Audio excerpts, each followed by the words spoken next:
Hey guys, welcome to the Aganorsa Leaf YouTube channel. I'm Jeremy Yoder. You guys probably know Terrence Riley, Vice President of Sales and Marketing here at Aganorsa Leaf. He allowed me to come into the facility today to see all the stuff that they have going on. And the question we want to answer today is a question that I thought of when I was in a foreign country recently. I saw a box of Cuban cigars. I asked the retailer, how much is that box? He said $5,500. And I thought, whoa, whoa, whoa. Why are Cuban cigars so expensive?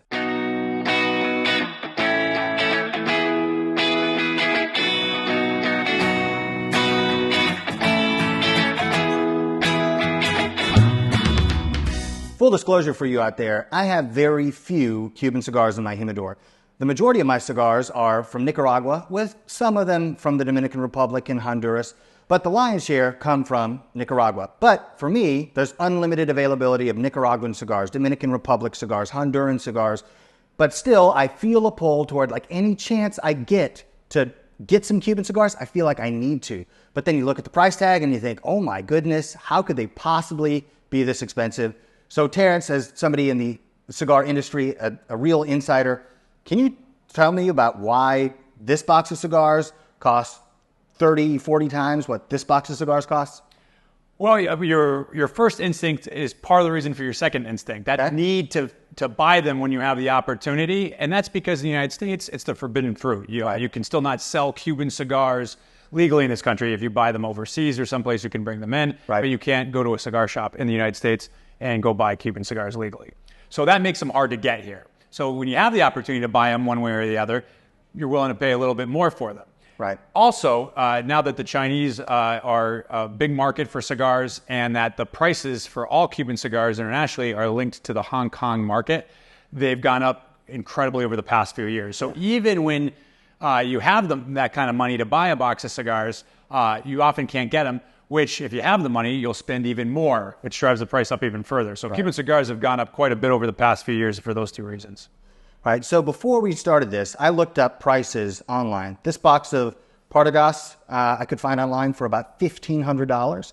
This box of Cohiba Esplendidos, ostensibly the ones that Fidel Castro himself favored, was about $4,000. I think about $3,900 where I found it. What is the retail price for this box of Aganorsa cigars? About $170. Okay. $170. Yeah, so that's an advantage certainly of non-Cuban, is that you get a price point that's much more reasonable for most people. And the quality, of course, is just as good, if not better, for non-Cuban cigars in general, and certainly ours. Yeah, totally. So I guess I was totally wrong when I said 3 or 4 times more expensive. This box is more than an order of magnitude more expensive. So you could have easily 10 boxes of those before you could buy 1 box of these. Correct. And one thing you mentioned was about construction. So I probably smoked 10 Cuban cigars in my lifetime. Probably 2 or 3 of those were unsmokable. Maybe 3 or 4 were fine. And then 2 or 3, incredible, phenomenal, great. You know, ones that you remember. Is that construction issue something that's common among Cuban cigars? Is it any different for cigars produced in Nicaragua or any other place? So the knock on Cuban cigars is, of course, the consistency, whereas non-Cuban cigars, there's a lot more factors in place to ensure that you're getting a consistent product, whether that's draw testing machines, weighing the tobacco, all sorts of different things that have been developed over the years. Cuba's not doing that, and either because they can't or they just don't want to. And so, yeah, when you get a great Cuban cigar, they're outstanding. I'm the first one to say it. But, you know, out of that 10, they're not going to all be outstanding. And actually, it's funny, I lived in England many years ago, and a guy would tell me, he'd say, you know, you buy a box of Cuban cigars, and, you know, it's going to be 200-300 pounds as of 20 years ago, you know, so it's nice. It was better prices. You know, but, you know, you got to put them away for a year before you smoke them. And, you know, 2 or 3 in the box just won't draw, they'll be plugged. But that's just how it is. And like, he totally accepted that. Right. Whereas, like, American consumers used to non-Cuban quality, and there's no way I could go around and say, you know, this box Aganorsa, it's going to cost you, you know, $3,000. And, you know, maybe 1 or 2 of them won't be that great. You know, that would not be a winning sales plan for the U.S. market. So that's the downside. When you get great Cubans, they're outstanding. And, you know, there's nothing like them. But you don't get them, you know, all the time. Yeah, in my experience, what I've noticed is that Nicaraguan or Honduran cigars, they can't compete in terms of origin, right? Because there's no way to do that outside of Cuba. but they can outcompete Cuban cigars in terms of affordability, availability, consistency, and quality. Absolutely. So all the things that I really care about, Yeah. other than exclusivity, Cuba's losing. Yeah, absolutely. Again, the name is certainly there, and the reputation, certainly internationally, certainly maintains it and drives that demand. But if you were to look at a factory in Nicaragua, Dominican Republic, Honduras, and compare it, we're light years ahead. Gotcha. All right, let's take a look at some of these. I'm going to open this box. Should I open this one as well? Yeah, let's go for it. So we'll take out this cedar, a little certificate of authenticity, a little protective paper. And if I look at this box of cigars, I notice that the wrapper isn't as consistent as what I'm used to seeing with most cigars that I see at my local cigar shop. Normally, it's very, very consistent in terms of color. Sure.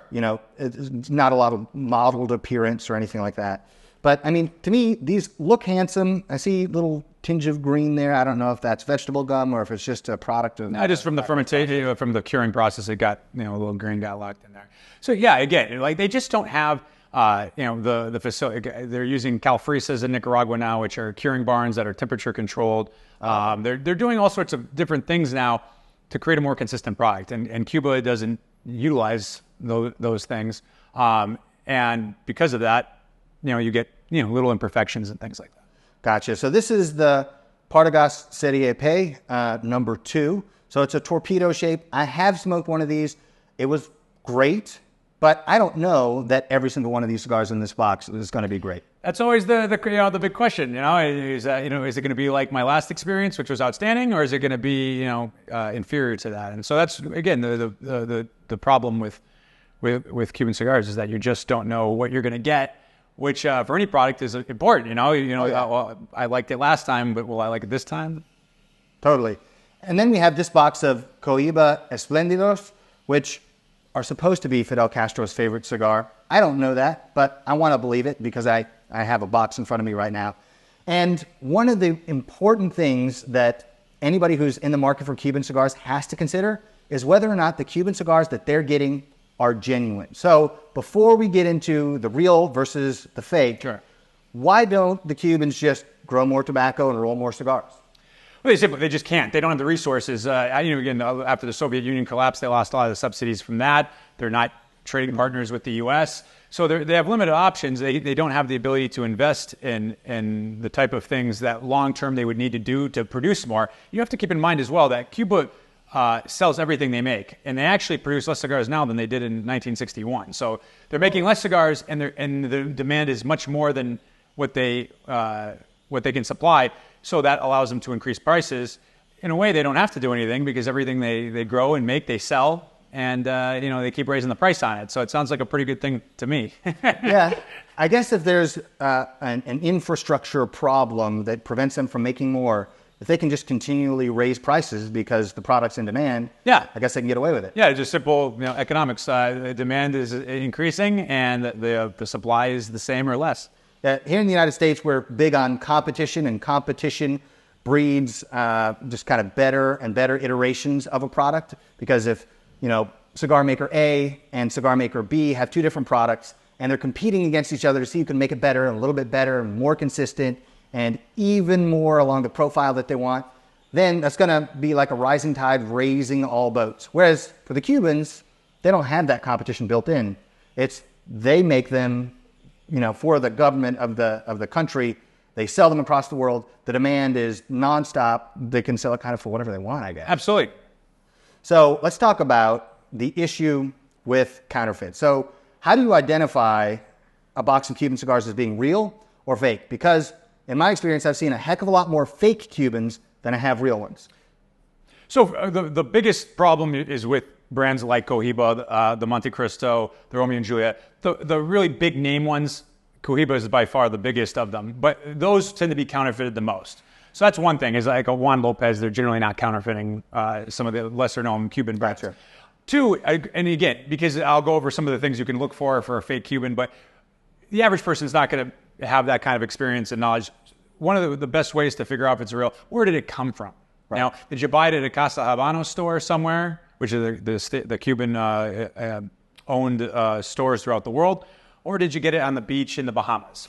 You got on the beach in Bahamas, I don't care what it looks like. It's fake. If you got it from a Casa Habano store in Canada or Spain or Argentina or wherever it is, sure. It's going to be legitimate. And so that's the best way to kind of use as an easy guide. Where did you get them? There are some things, especially on the Cohiba, you look at the holograms, you look at the number of dots. You can go online and you can research, fake Cohibas, and they'll give you all the things to look for. So if you're in a store and you're trying to figure out like what you should be looking for, you can just bring it right up on your phone. You can kind of count the dots, look at the hologram, make sure that it's done correctly, and you can figure it out. Most of the time, the knockoffs are very obvious. You get anything in a glass top, that's a fake Cuban cigar. The vast majority of fakes, they're not putting a lot of effort into it because they know they can sell them to tourists that won't know the difference anyway. So why try to really make a true counterfeit when you can make something that will pass pass inspection for 95% of the population. Gotcha. Speaking of beaches in the Bahamas, I received this box of Cohiba cigars. These are 10 Esplendidos. So theoretically, the cigars in this box should be identical to these. Let's take a look. Yeah.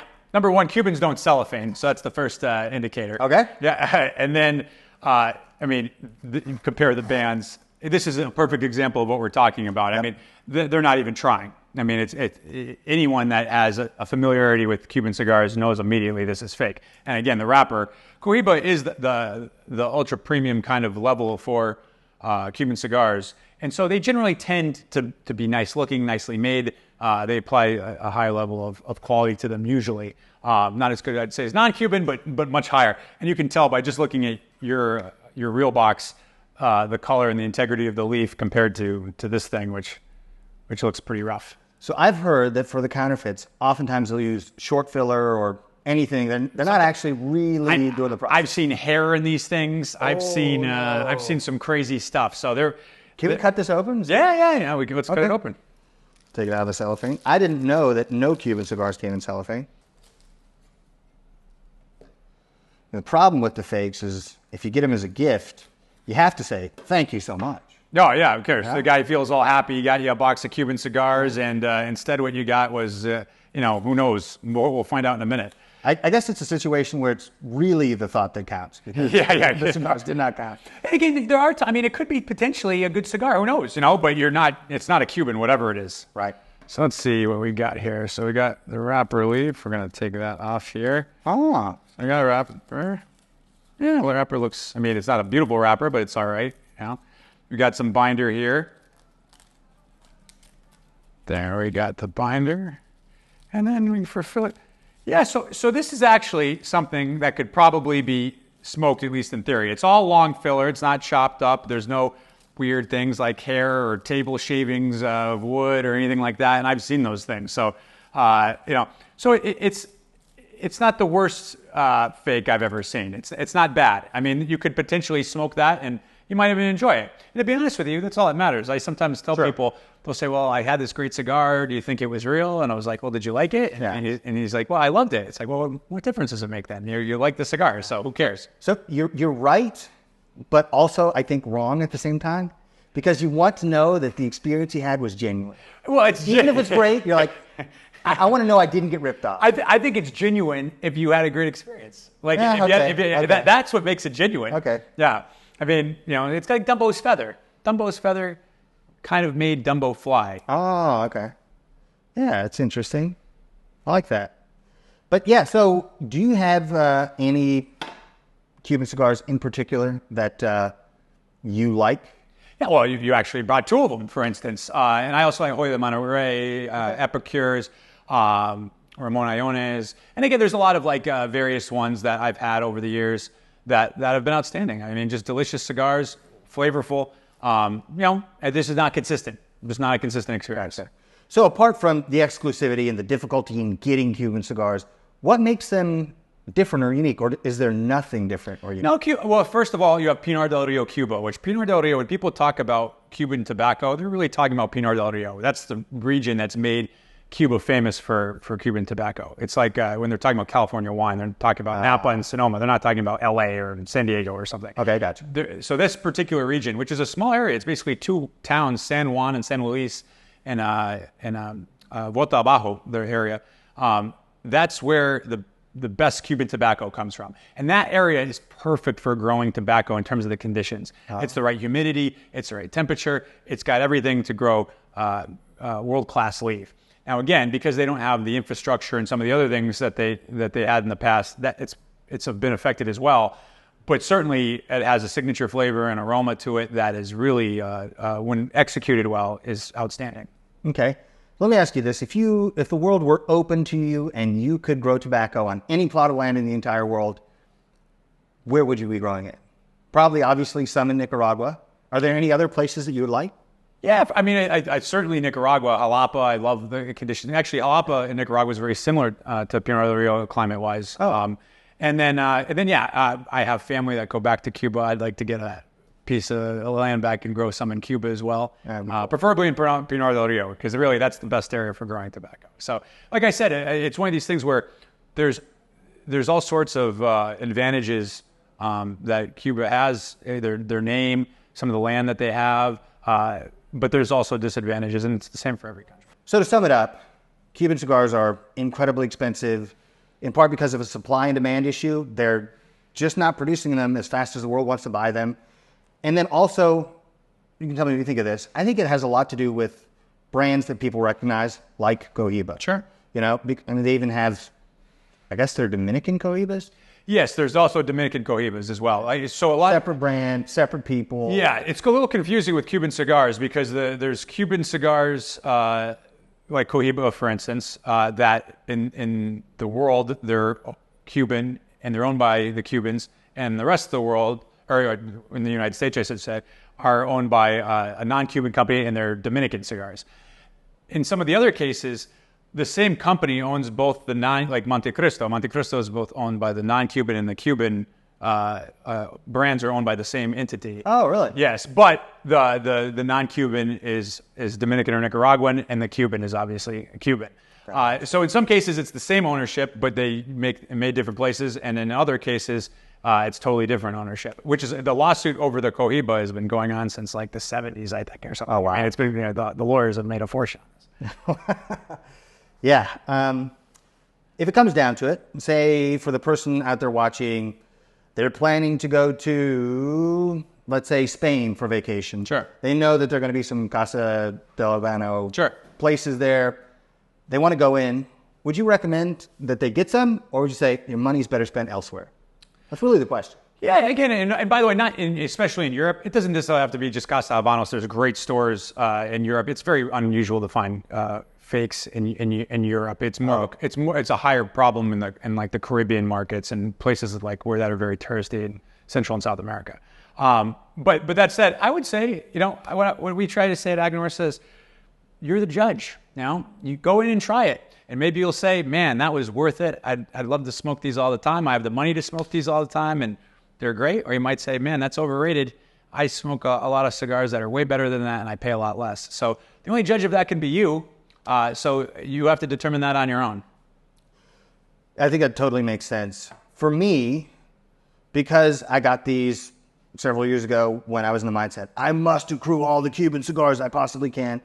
One thing that I've realized in the years since is that when I go to the humidor and pull a cigar out because I want an hour of peace, enjoyment, relaxation, I want to take my mind off of whatever, I don't ever get these. I always go for a Nicaraguan or sometimes a Dominican, sometimes a Honduran cigar. 95% of the time, it's a Nicaraguan cigar because I know the quality, I know the flavor, and that's exactly what I'm looking for. Yeah, I think that's well said. So if you're out there looking for some Cuban cigars, make sure that you verify that what you're buying is the real thing. If you're on a beach somewhere and somebody has a special deal for you, or they know somebody who's at the factory who got some special cigars out that they don't really know about, you should assume that those are fake. Anybody's getting you anything special or any kind of discount, probably best to assume it might not be real. Then, if it is in fact real, there are a few things that you can look for. The cigars that I bought in whole boxes have this cedar cover on here, usually with the brand name. The Cohiba has the Taino Indian head on it.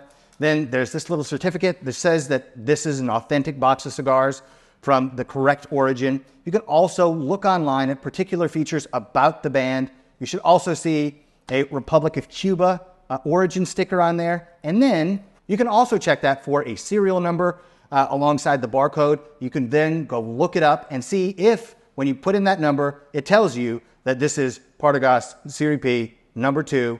And if it is, then you can be reasonably confident that what you're buying is the real thing.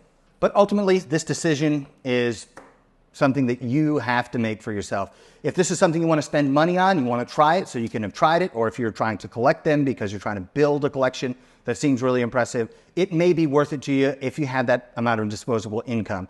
For most people, I think in the United States, as things currently stand, it makes a lot more sense to get something that's going to be more affordable and more attainable and of a greater consistency, so that every time you walk to the humidor and pull out a cigar, you know you're going to enjoy it. You know it's not going to be another plugged one that you take and throw in the trash and there goes $100. You don't want to do that if you can avoid it. Or if you can just afford to throw $100 away whenever you want to, then more power to you. But hopefully this is giving you some of the information around Cuban cigars, why they're so expensive, why they're so desirable, and why they may or may not be the right decision for you. So Terrence, this was super cool. Thank you for bringing your knowledge to this, because you know a heck of a lot more about the process and all that when it comes to growing tobacco, selling cigars, all that stuff has been super cool. Thank you so much. And if people want to follow Aganorsa Leaf on social media, how do they do that? So our YouTube channel, please, if you like this video, subscribe and give it a like. We have Instagram, which is Aganorsa Leaf, Facebook, Aganorsa Leaf, and it's those are the two best areas to follow us. And our website, aganorsaleaf.com. Actually, I highly recommend the website. I've spent a significant amount of time there looking at everything. It's really cool. It gives you a lot of information that oftentimes you don't find. So if you like the video, like, subscribe. We'll see you guys next time.